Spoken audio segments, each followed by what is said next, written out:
Alien: O Oitavo Passageiro é um filme maravilhoso. É o meu filme favorito de terror e continua perfeito até hoje. Como um especial de aniversário dos quase 45 anos do primeiro filme e de quase 10 anos do jogo Isolation, resolvi juntar logo os dois aqui e contar toda a história de como a franquia nasceu, como o filme foi criado e como conseguiram fazer uma continuação incrível em um dos melhores survival horrors modernos.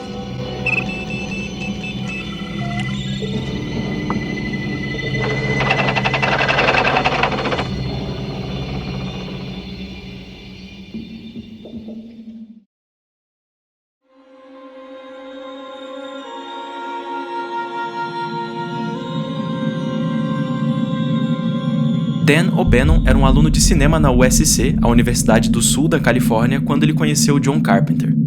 Juntos trabalharam em um filme de ficção científica que serviria como tese do mestrado da faculdade. Contudo, como o projeto ficou grande demais para um trabalho, arrumaram um jeito de lançar para os cinemas. Dark Star é um filme que não se leva muito a sério, ao mesmo tempo que trata de assuntos como a solidão no espaço, pessoas comuns sendo astronautas e em situações deploráveis, e passagens filosóficas entre os próprios tripulantes e até entre as IAs do filme. Esse tipo de abordagem não era normal na ficção científica da época. Os astronautas eram representados como figuras heróicas, grandiosas, perfeitas e inalcançáveis para as pessoas comuns. Esse filme foi uma porta de entrada para esse novo lado do sci-fi com obras mais complexas, intimistas e filosóficas.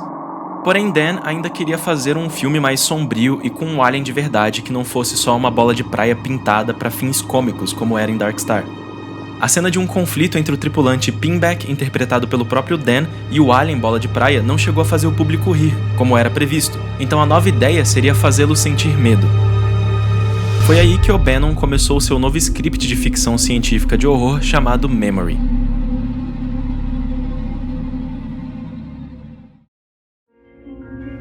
Ele começou a escrever, mas ficou preso logo após concluir o primeiro ato e não sabia como continuar a história. Ron Shusett tinha ouvido falar sobre esse novo roteiro. Os dois se encontraram no campus da USC e Dan lhe contou a história. Até aquele momento já estava decidido que a tripulação recebe um pedido de socorro em um planeta próximo e vão investigar. Lá, um deles é atacado por uma criatura que fica agarrada ao seu rosto e mais tarde um alien sai de dentro do seu peito e some dentro da nave. Foi aí que Dan ficou preso. Ele não sabia como seria o design desse alien e nem o que fazer com ele dali em diante. Ron poderia ajudar O'Bannon com esse roteiro. Ele até tinha a ideia de contatar um empresário e vender essa história como um filme pequeno de baixo orçamento. Dan pretendia dirigir o filme e, em troca dessa ajuda, ele auxiliaria Shusett com a adaptação do livro de Philip K. Dick, We Can Remember It For You Wholesale, que veio a se tornar o Vingador do Futuro anos mais tarde. Pouco após começarem a parceria, Dan recebeu uma ligação de Alejandro Jodorowsky, um diretor surrealista e muito visionário, que o convidou para trabalhar em sua adaptação cinematográfica do livro Duna. Essa não seria muito uma adaptação, mas sim um remake da história original, colocando seu próprio charme e visão completamente diferentes. Jodorowsky ainda queria um elenco gigante com a participação de Mick Jagger, Orson Welles e Salvador Dalí, além de chamar uma galera bem incomum para trabalhar nos designs das naves, figurinos e cenários. Dentre essas pessoas estava Dan O'Bannon, já que Alejandro havia adorado Dark Star. Como um grande fã de Duna, O'Bannon voou para Paris na mesma hora para participar do que ele dizia que seria uma revolução no design da ficção científica. E ele estava certo mesmo, desde o início do projeto tudo se mostrava muito promissor e algo jamais visto antes no gênero. Ainda ali, naquela fase tão inicial, todos já sabiam que era um projeto que iria inspirar muitas outras obras dali em diante. Entretanto, algo que ninguém conseguia imaginar era que ele seria cancelado pouco tempo depois por ser grande demais para o cinema da época. Não tinham mais condições financeiras para prosseguir, seria impossível concluí-lo. Com esse cancelamento, Dan ficou muito mal, indo até parar em um hospital psiquiátrico para se recompor. Shusett o ajudou dando comida em um lugar para dormir até que conseguisse voltar de pé. Nesse tempo, os dois voltaram a trabalhar no script de Memory. O'Bannon, enquanto brincava com o design do alien, chegou a um conceito de que ele funcionaria como uma doença. Ele chegou depois, finalmente, a como funcionaria o ciclo de vida da criatura. Primeiro, o ovo iria conter o facehugger, que basicamente iria violar e engravidar o hospedeiro. O feto mais tarde sairia do peito desse hospedeiro, conhecido como chest burster. O'Bannon queria uma espécie de criatura que consumisse e infestasse o corpo do indivíduo, assim como alguns insetos reais fazem com outros corpos. Ele teve a ideia de chamar Ron Cobb, que trabalhou com ele em Dark Star, para fazer as ilustrações do novo filme.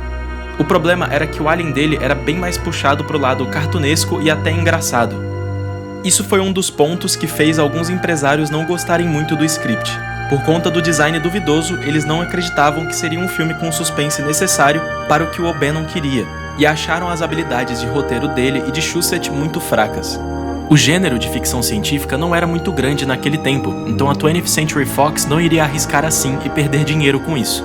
Mas, com o enorme sucesso de Star Wars em 1977, a Fox agora sabia que era mais do que a hora certa para investir em mais um filme de espaço. E a história que já estava prontinha no colo deles, na época, era justamente Alien. A arte foi realizada por Ron Cobb junto de Chris Foss e H.R. Giger. Chris e Ron ficaram encarregados da parte humana. Já Giger ficou com a parte extraterrestre.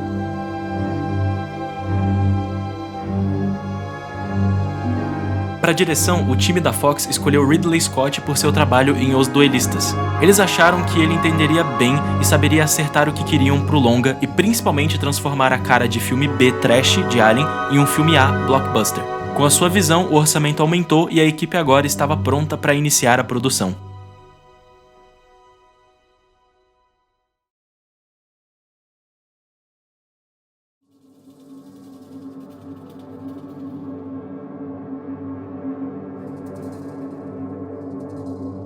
Alien, o Oitavo Passageiro, foi lançado em 25 de maio de 1979 e chegou no Brasil em agosto do mesmo ano. Com direção de Ridley Scott, roteiro de Dan Bannon e Ron Shusett e produção de Walter Hill, David Giller e Gordon Carroll, ele recebeu críticas mistas e negativas pela maior parte da mídia na época, que diziam que o filme era fraco e pobre em criatividade, mesmo tendo uma produção muito boa. Mesmo assim, ele foi um sucesso comercial, arrecadando quase 185 milhões de dólares, tendo custado apenas 11 milhões. Com o passar dos anos, o público e a crítica percebeu que Alien não se tratava apenas de um grandioso filme de ficção científica e terror, mas também o melhor desses gêneros. Ao contrário de Star Wars, que era colorido, divertido, animado e com heróis e vilões, Alien era o oposto. Seus personagens eram pessoas comuns, trabalhadores dentro de uma nave cargueiro no espaço. Era sombrio, escuro e com um ambiente claustrofóbico. Ron Cobb queria exatamente isso para Nostromo. Enquanto Chris Foss preferia algo mais fantástico, Ron queria mais realismo, e foi o que acabou ficando. A Nostromo é apertada, lotada de corredores, paredes de ferro, cabos e salas escuras, como um caminhão com estofados e fitas adesivas.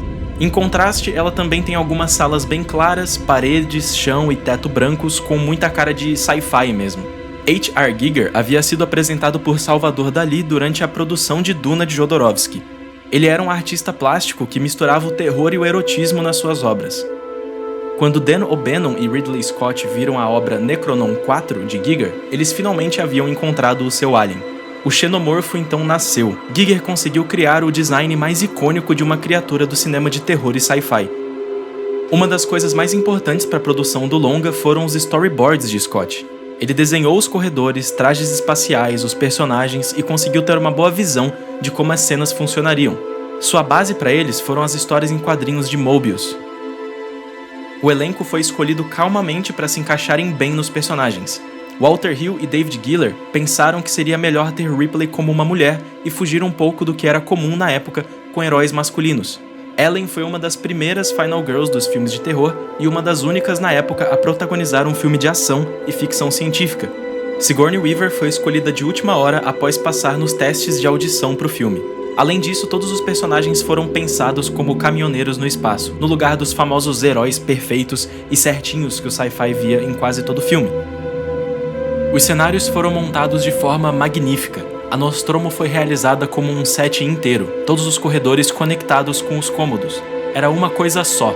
Os atores ficavam até perdidos e confusos porque tudo o que viam o tempo inteiro era a Nostromo. Para sair, eles precisavam passar por vários lugares até chegar na saída, e não tinham visão do lado de fora. Isso só fez aumentar o realismo do local e a autenticidade no medo e tensão dos personagens. A nave dos engenheiros por fora, com o cenário em volta, foi feito em maquete. Já a sala do Space Jockey e o planeta LV-426 eram sets gigantes. O planeta era um enorme deserto onde podiam vagar livremente. Para deixarem mais autêntico, colocaram 3 crianças, sendo 2 filhos do Ridley Scott, para usarem os trajes espaciais e andarem pelos cenários extraterrestres. Isso deu uma ideia de que os lugares eram bem maiores do que realmente eram. E o próprio Alien, para ficar mais crível, era o ator Bolas de Badejo vestido com uma roupa de borracha.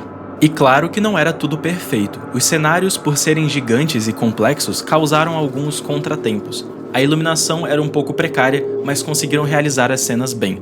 Os trajes não tinham sido testados antes para a segurança dos atores.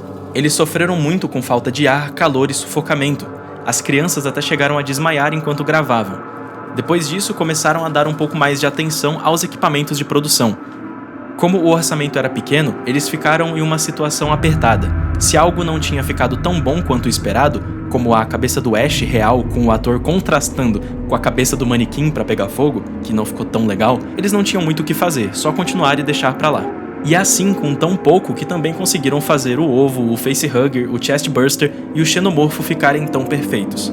Já que sabiam que o Alien poderia não ser levado muito a sério se visto demais ou até não causar medo, a criatura não é tão mostrada e aparece bastante nos cantos dos cenários, no meio do escuro e não sendo visível totalmente. Vários defeitos ou detalhes que não ficaram tão bem produzidos puderam ser escondidos com a pouca iluminação. E para assustar mais os atores, preferiram mantê-lo em segredo, mostrando apenas durante as gravações. Alien, o Oitavo Passageiro é um filme excepcional. Até hoje continua sendo um filme lindo, os cenários ainda têm um frescor, a nave te passa perfeitamente o sentimento de solidão, isolamento e claustrofobia que procuravam ter. Os personagens têm alma, são carismáticos, irritantes, calmos, irritados, assustados, tudo de uma vez só. Você acredita que eles têm uma química boa porque os atores foram muito bem selecionados. Eles fazem você acreditar que não só aquele espaço é real, mas que também eles e o próprio terror do filme são. O xenomorfo, até hoje, ainda consegue ser a melhor criatura do cinema de terror. A mistura do desconhecido, do extraterrestre e do erotismo encontradas durante a história criam uma estranheza que dá mais agonia para as cenas. O filme é perfeito e vale muito a pena ser assistido até hoje. Com o sucesso do primeiro filme, 7 anos depois, James Cameron veio com a sequência Aliens: O Resgate. Esse filme transformou a marca em uma franquia, com mais 2 sequências, 2 prequelas, 2 spin-offs com o Predador no cinema e uma porrada de quadrinhos tanto sozinho como com o próprio Predador. Além disso, teve diversos lançamentos de jogos desde a década de 70 para o Atari até os dias de hoje no PS5, PC e Xbox. Porém, um desses, mesmo sido lançado 10 anos atrás, ainda é considerado o melhor jogo já feito dessa franquia. Ele seguiu a história do filme original, respeitando tudo o que o filme proporcionou e ainda adicionando em cima. Continua sendo um jogo lindo até hoje, roda super bem nos PCs e os fãs pedem uma sequência ou algo no mesmo estilo até hoje. E mesmo assim ele foi super negligenciado pela SEGA.